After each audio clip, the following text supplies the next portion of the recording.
Apalah kau tak cakap terus terang dengan rakyat Malaysia bahawasanya kau nak naikkan harga RON 95 dari RM2.05 menjadi RM2.60, kan? Cakap tu terang kan lebih baik. Aku rasa tak adiklah rakyat Malaysia nak marah sangat macam sekarang ni. Rasanya tak adiklah, kan? Tapi itulah, engkau yang dah berjanji, kan? Kau berjanji bahawasanya kau nak turunkan RON 95 daripada RM2.05 menjadi RM1.99. Tahniah buat anda Perdana Menteri sebab dah kotakan janji anda. Okey? Tapi cukup hairan.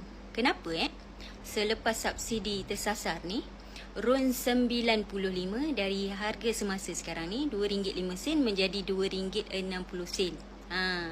Selepas limit 300 liter dah diguna pakai.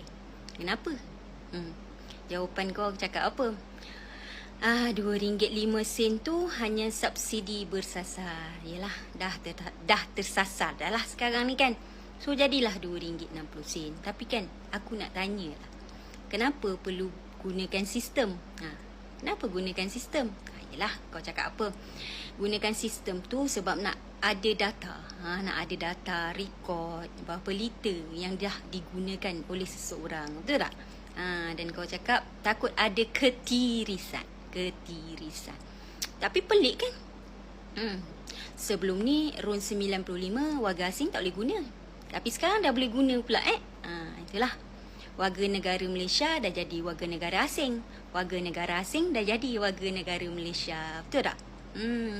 Warga negara Malaysia nak dapatkan subsidi tersasar tu kena tunjuk IC dengan lesen memandu. Betul tak?